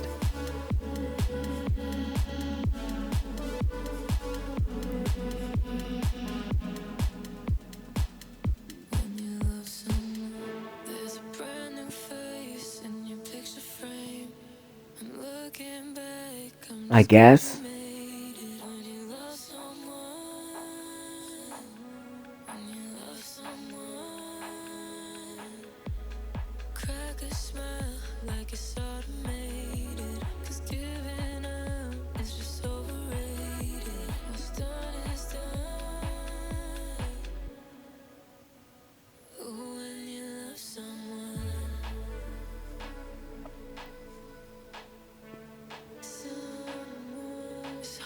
I don't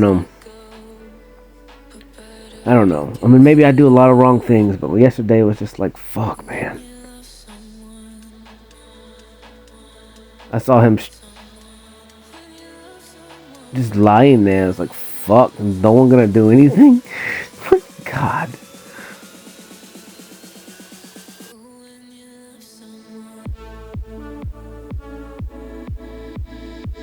Like, is no one gonna do anything?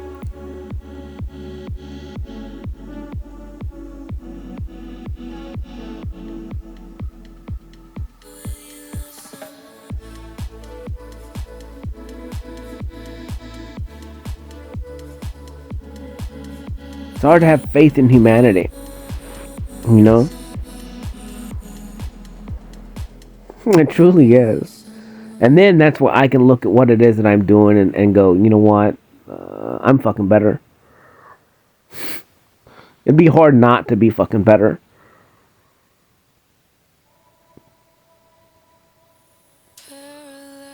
It'd be hard to not be better than fucking you, you know? Because all you're going to do is just stand there and watch. All you're going to do is stand there and make fun of. All you're going to do is compare yourself to somebody else. I'm too good. I'm not going to get down on my knees. I'm not going to sit in somebody else's puke. I don't even know that man.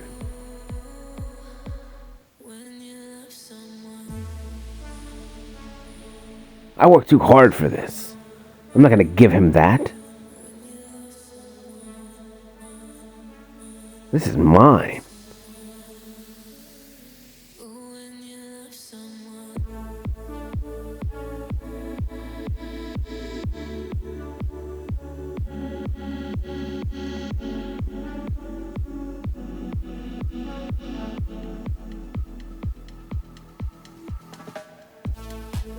Ugh. Look at his shoes. Oh. Look at his clothes. Oh. He's so less than. Oh. Look at her. Oh. Oh. He can't even spell right. Oh. He can't even pronounce this. Oh. I'm so much better. Oh.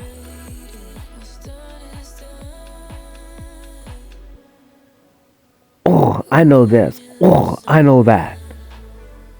Oh, I went to this college. Oh, I went to this school. I drive this car. I live in this neighborhood. He's from this side of the tracks. Oh, he's from this country. Oh, he's this color. Oh, she's this religion. Oh, this happened to her. Oh, she does this. Oh, she does that. He does this. He does that. Oh, he dated him. Oh, he dated her. Oh, he works there. Oh, he works there. Oh. Oh, I'm a 10. Oh, he's a 5. Oh. I got this much money. Oh, he's got that much money. Oh. He's less than me. Oh.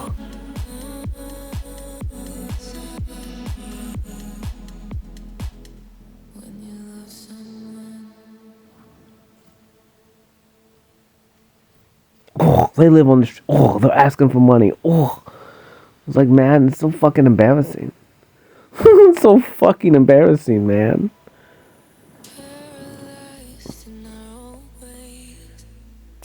Honestly, at one point, there's a version of me going,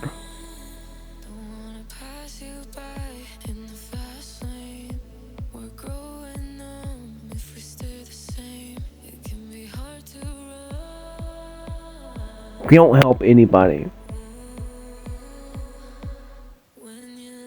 They don't fucking deserve it. Don't love anybody. They don't fucking deserve it.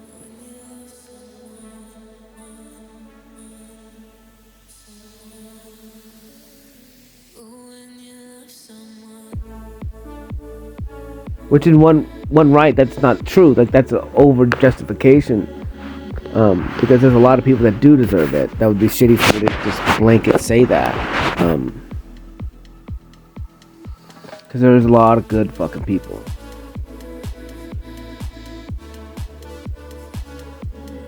And at the end of the day, that's what I'm saying, is everyone technically is good. I don't understand why there's this idea that you come into this world a fucking sinner. That's stupid. And that you're not good. Like, that's a trap. That's a devil. That's disgusting. And then anyone who preaches that, like, there's something fucking wrong with you.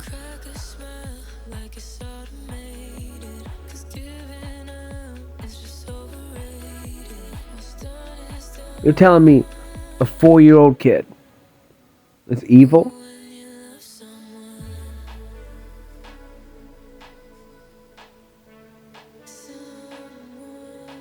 No. We see this in every idea of life. A baby is a baby until something fucking happens to it. Something's transferred to it that makes it fucking evil. That makes it broken. The innocence is tooken. A deer is a fucking deer.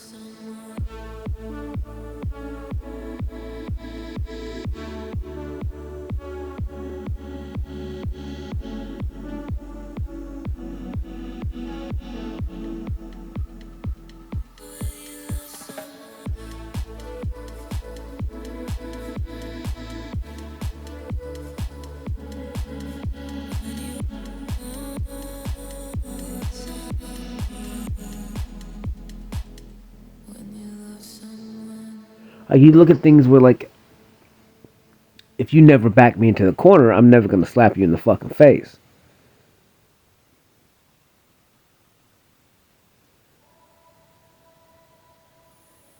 You know, if you never did something bad to me, I would never have to do something to defend myself.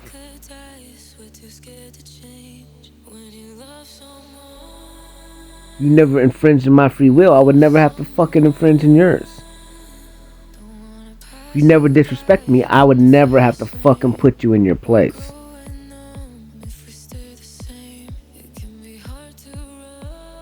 If you never lied about me, I would never have to tell the truth about you.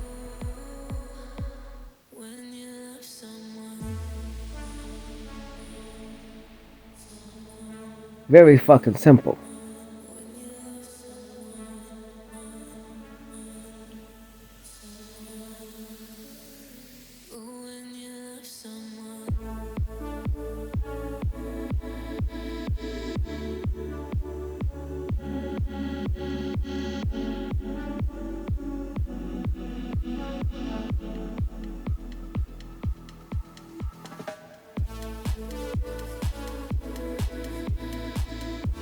Like I said, I've tried my best. It doesn't mean I haven't made mistakes or I haven't hurt people.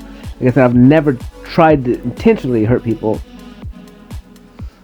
For the most part, I can at least be honest to say that, as far as I can remember. I mean, there is sometimes, and I've apologized to people of the far, far past that I can remember. The things that stuck out in my head, especially when I went through my journey. Like I reached out and apologized to some people. Because I was embarrassed and I felt shame and guilt. So I whether they forgive me or not forgive me, that's on them. But I had to at least speak for me and my apology for the things that I've done then. I haven't, maybe apologized to a lot of people for a lot of things. I don't know. Like I said, from my perspective, like unless they come and tell me, Cody, you did this, you hurt me here, then I mean, there's a lot of shit in my life that I can assume was perceived negatively. Like I said, I can imagine that I break shit ton of people's hearts.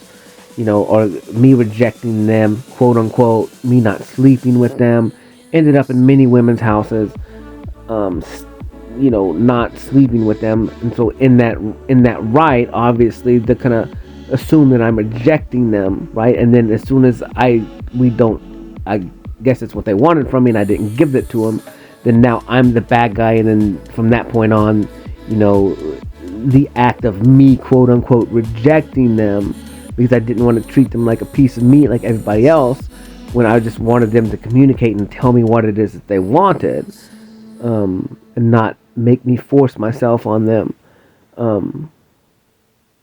like every other man has done in their life. Then who knows? So then they're going to start this and that and start telling people I did this or did that or am this or am that, because of their jealousy or their hurt because they felt inadequate or something, or what I would quote unquote rejected them. It's like, no, I just don't want to leave trauma on you. And if you want to fuck, I'll fuck. But you got to speak up. You got to put your little big girl pants on. Quit playing mind games. I'll give you what you want. But you gotta speak.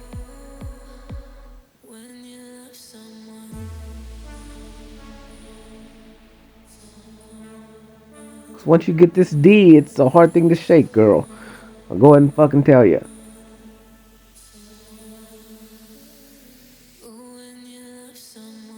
Especially when you're married. That's a lot of it too. Obviously,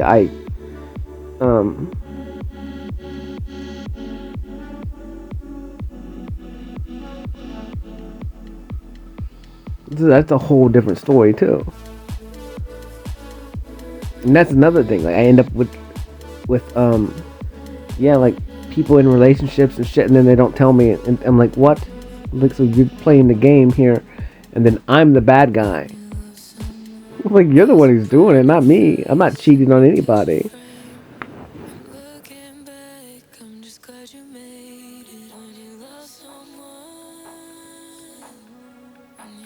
Because I never signed contracts with anybody. I never made agreements with anybody. So, like, I'm clear here.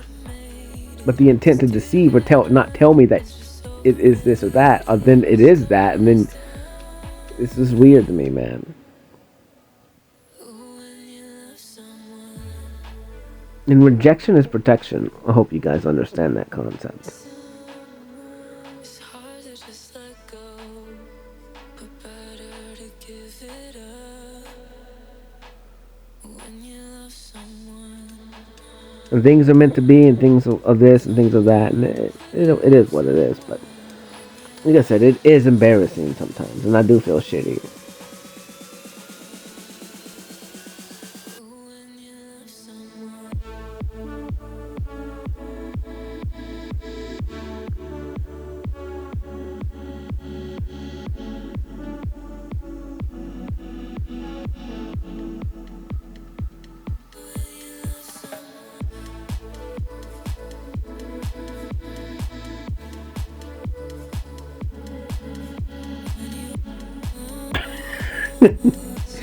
It's so funny. I've seen these things where like girls will be like super straightforward and shit, and like it'll be like a cartoon, and like the man will get scared, and like for me, it's the opposite. Like you're super straightforward. Like I'm ready. I like it. I like it. It's very simple. I love it that way. It's fucking hilarious. Too scared to change. Own that shit. Love someone. Don't wanna pass you by in the fast lane. We're growing numb if we stay. That's why, like, in one right, like I said, this world's so jacked up because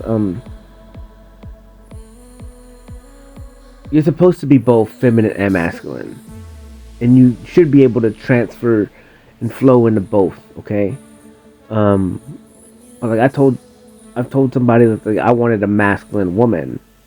Number one, just because from my perspective,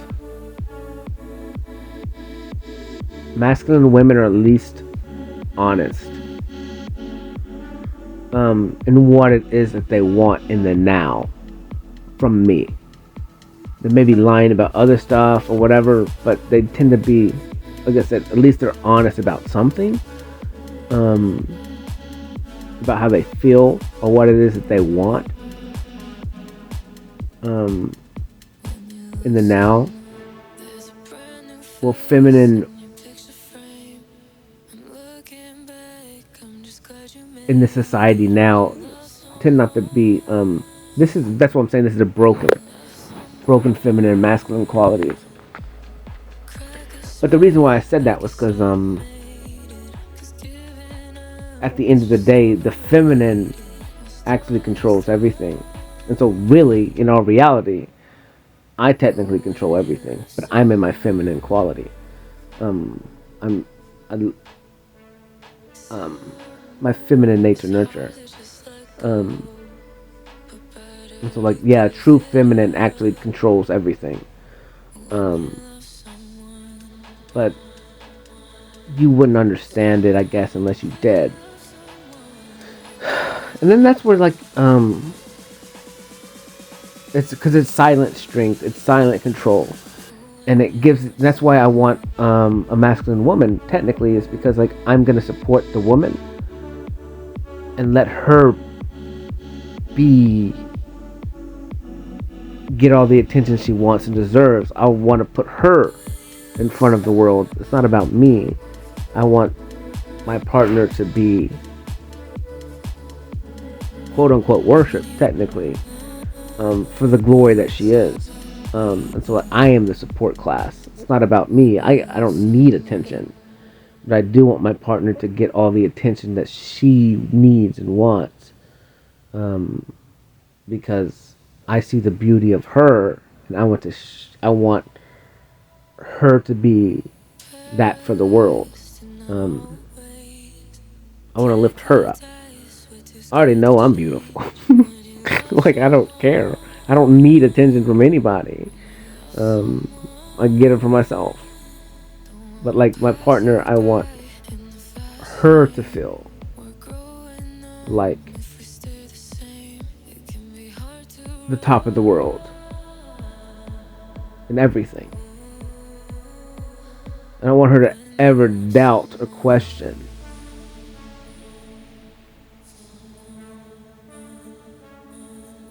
where my allegiance lies. Oh,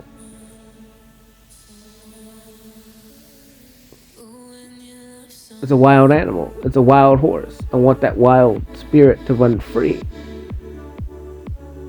I want to watch that. And I want to protect that. And that is the job of me. I want to support that. So really in that concept, yes, they would be feminine. They're also, in order for her to do that, she has to be in her masculine traits as well. And she has to be able to speak and tell me what it is that she needs in order for her to be in the highest potential of that.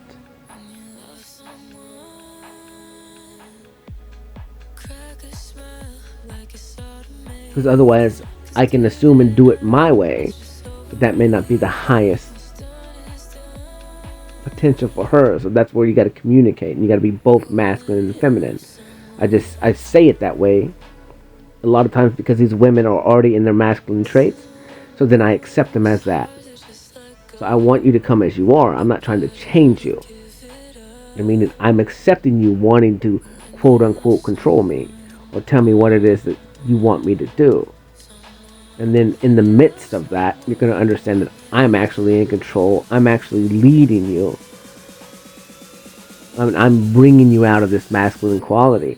But in the initial beginning, you're going to have to test me in that, and I'm okay with that. Because it's going to take time for you to step out of your masculine and into your feminine. But only time is going to allow me to do that. And like I said, most women want control.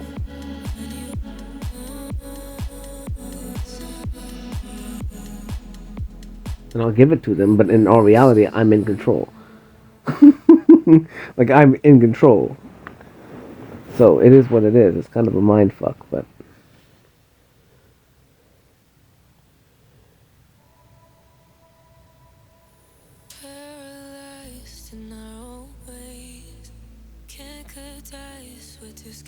And that's why I have to do things the way that I do. I can't... I have to get verbal communication and this and that. Because like I said, I don't want to force anyone to be with me that doesn't want to be with me completely. Or any of that, because it's like, it's not a game. Like, this is like... It's a lot.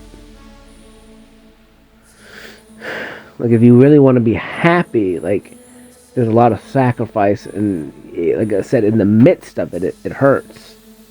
It looks like a lot of loss, maybe, until you understand that you never lost anything not worth losing. And as I said, the people that you lose and all that, they're not worth it. There's no other way for me to say it. Like, you never lost anything worth having, technically.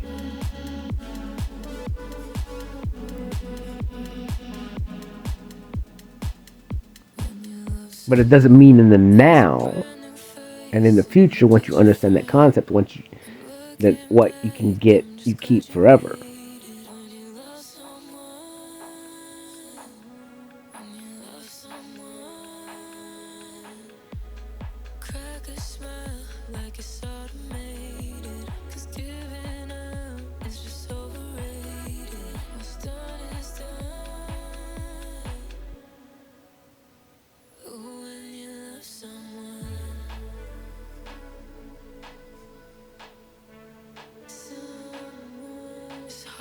Just let go, but better to give it up. Dude, it's been a crazy fucking journey, man.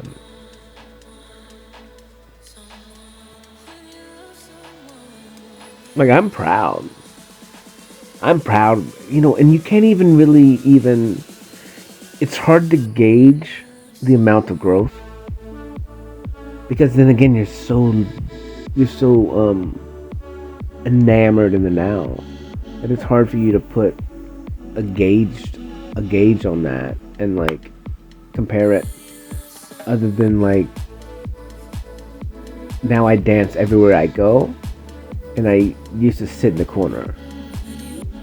Like, so I go from being completely still and hidden to being completely seen, but completely just living in my own reality and not giving a fuck.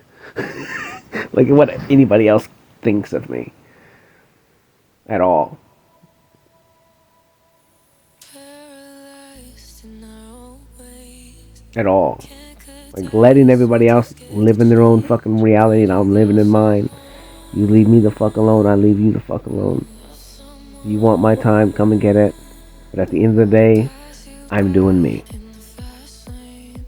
We're I'm gonna have fun no matter what. the same. It can be hard to run.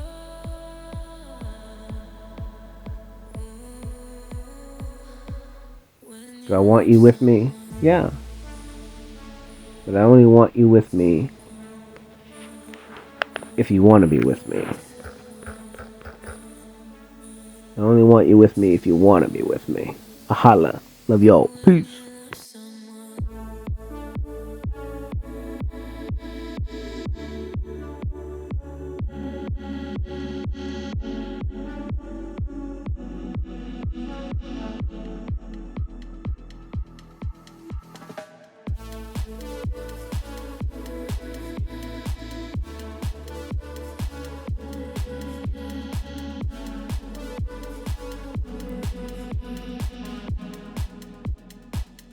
When you love someone, there's a brand new face in your picture frame.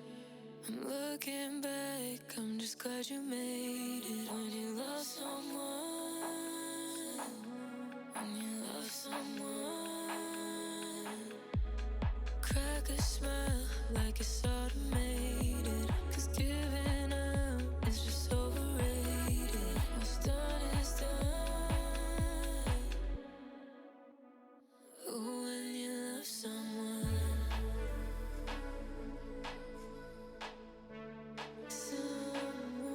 it's hard to just let go, but better to give it up. When you love someone.